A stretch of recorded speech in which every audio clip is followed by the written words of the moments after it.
Welcome to Staten Island Airfield. We're out here flying some FPV drones, as you can see from my goggles up on my head already. And today I want to talk about something that I've reviewed on this channel, and that is the Rotor Riot solderless build. I am transitioning away from the solderless build, but that doesn't mean I haven't really enjoyed it and thought it was a great product. So my review still stands. I love the way it flies. I love the simplicity of it. And if you're a newer pilot, I think if the barrier to entry for FPV for you is soldering, the Rotor Riot solderless build is actually a really good product. The reason I'm transitioning away is I've switched drones, and I'm gonna dig into that as soon as I get up in the air. Before I do that, if you wanna know the details of the new drone builds, the Apex Dead Cat or the Demibot, I have videos down in the description below.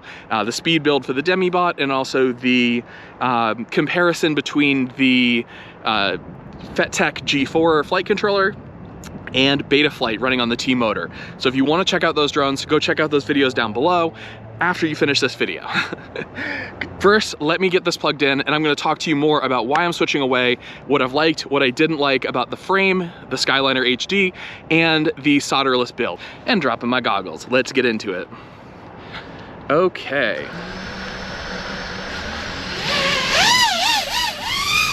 Woohoo!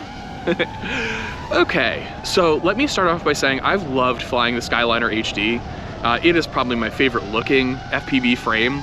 I think it just flows and swoops, and it just looks gorgeous both in flight and sitting on your desk or on your wall. The Skyliner HD is just a gorgeous looking frame. With the Skyliner HD, there is a unique attribute to the frame which I think has been the issue that made me consider switching away from the frame. They have solved it in the V2, but it's the soft mounting of the entire stack.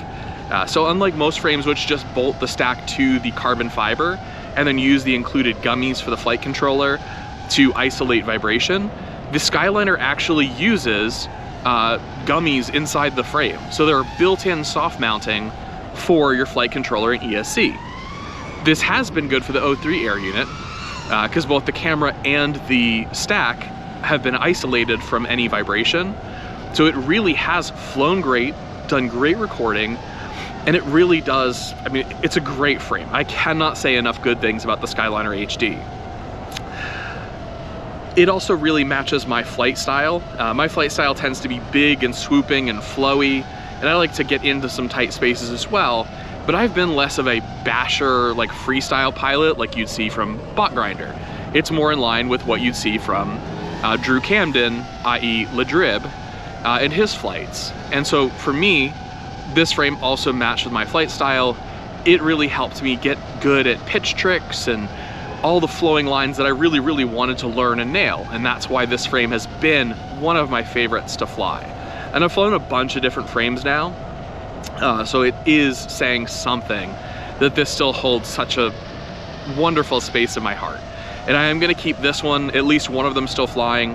Both frames will stick around. I'm going to show you the damage to both frames after I get down from this flight. But as for the Rotor Riot solderless build, the components they chose, the motors they chose, the motor connectors could not have been better in my opinion.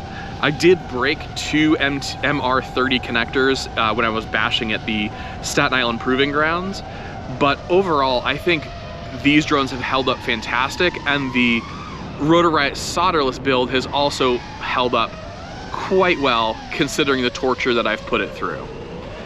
If you're considering it as a newer pilot, I think it is a fantastic way, especially if soldering has been a barrier of entry to you into FPV.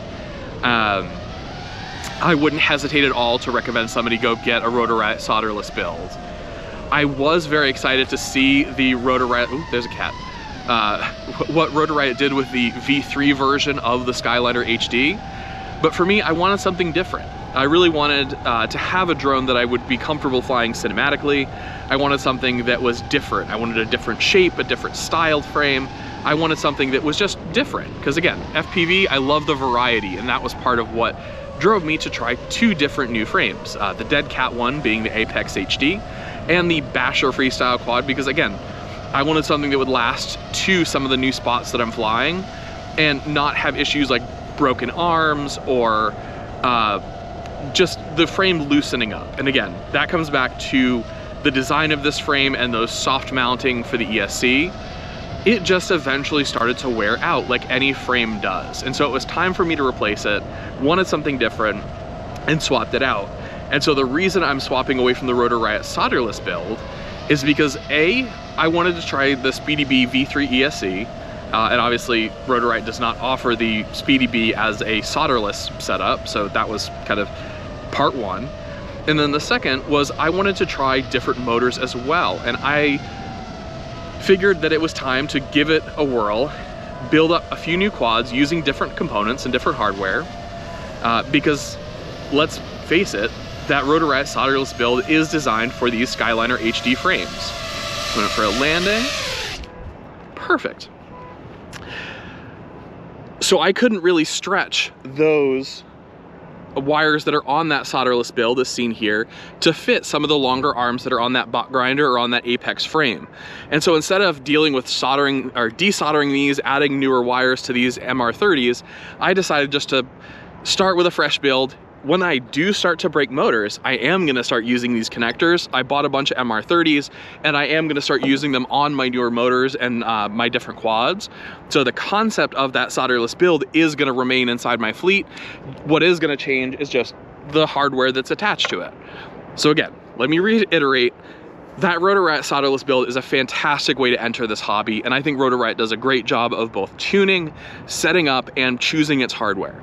I cannot say enough good things, and I do highly recommend for newer pilots, again, who don't want to solder, trying that out.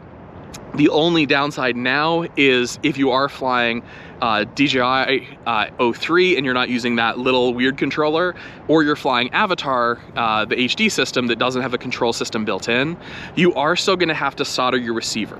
So solderless is not completely solderless, but it's still close enough where, again, highly recommend. The parts on it are great.